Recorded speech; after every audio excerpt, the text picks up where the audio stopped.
এটা অনেকটা মাছ পড়েছে। আসসালামু আলাইকুম বন্ধুরা, আজ আমি আপনাদেরকে দেখাবো মাছের ঘেরের আটল ঝাড়া। 24 সালের শেষ সিজনে এই ভিডিওটা করা মূলত। তো দেখুন বন্ধুরা, আমরা কিভাবে মাছের ঘের থেকে আটলের মাছ সংগ্রহ করি। এবার দেখুন, প্রথমে আটল পেতে রাখা হয় একদিন আগে। তো দেখা যাচ্ছে একদিন আগে দুপুরবেলা পাতা হয় 12টা 1টার দিকে। তারপরে পরের দিন সকালে আবার এই আটলটা ওঠানো হয়। এর ভিতরে অনেক সময় রায়তা একবার ঝাড়া হয়, যে সময় মাছটা বেশি পড়ে আর কি, গুনমুখে এবং ভাটিকা একটু কম মাছ পড়ে।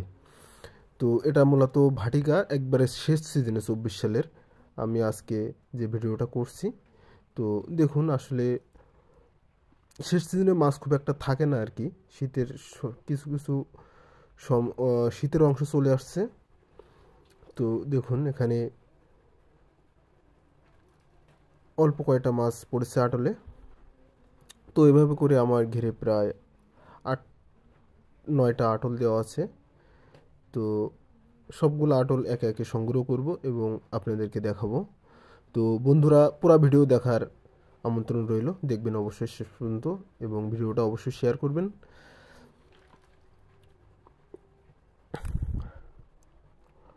তো একটা আটল আমার ওঠানো হয়েছে, এবার পরেরটা উঠাবো, দেখতে থাকুন।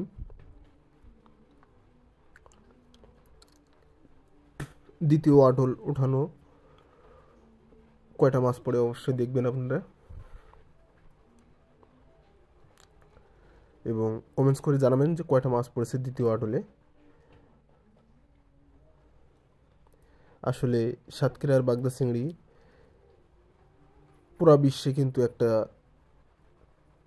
সুখ্যাতি সম্পূর্ণ।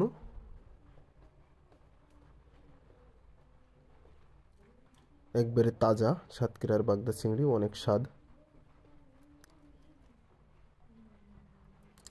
দেখুন, এভাবে কিন্তু যে ঢোড়া সাপ বলে এটাকে, পানি ঢোড়া, প্রতিটা ঘেরে কিন্তু এরকম দেখতে পাবেন প্রচুর পরিমাণ সাপ থাকে। মাছের থেকেও আরও বেশি মনে হয় সাপ থাকে ঘেরে। তো তৃতীয় আটল দেখুন বন্ধুরা, দেখুন এবার তৃতীয় আটল উঠাবো। তো প্রথম দুইটার থেকেও মনে হচ্ছে তৃতীয়টা একটু বেশি মাছ পড়েছে। তৃতীয়টা একটু বেশি মাছ পড়েছে মনে হয়। হ্যাঁ, দেখুন কত সুন্দর তাজা তাজা একবারে সাতক্ষীরার বাগদা চিংড়ি।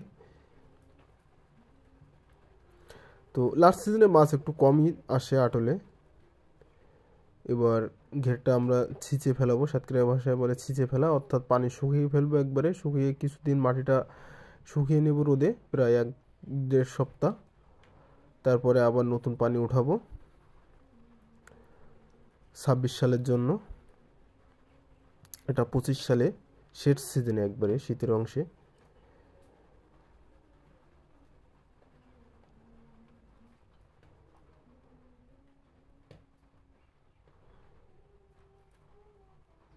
এর ভিতরে আবার কিন্তু যে চোর আসে রাইতে, মাছ আটল থেকে ঝেড়ে নিয়ে যায় চোরে। অনেক সমস্যা, ঘের করা অনেক সমস্যা। সব দিক দিয়ে মিলিয়ে আমাদেরকে এভাবে করে টিকে থাকতে হয়। দেখুন বন্ধুরা, দেখুন আজকের এই সাতক্ষীরার বাগদা চিংড়ি, ঘের থেকে একবারে তাজা বাগদা চিংড়ি উঠাইয়ে রান্না করব বাড়িতে নিয়ে। দেখুন কতগুলা মাছ হয়েছে, আসলে খুব বেশি না, এর তুলনায় অনেক বেশি মাছ পড়ে, কিন্তু আসলে শেষ সিজনে তো দেখুন কত সুন্দর তাজা তাজা একবারে। কালারটা দেখুন মাছের, একবারে গ্রিন কালার, কত সুন্দর।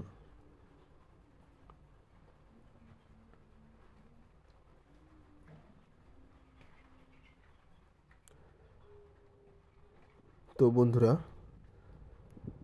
দেখুন, মাছ কম পড়ছে কারণে ঘেরটা ছিঁচে ফেলেছি। 26 সালের জন্য পানি উঠাবো।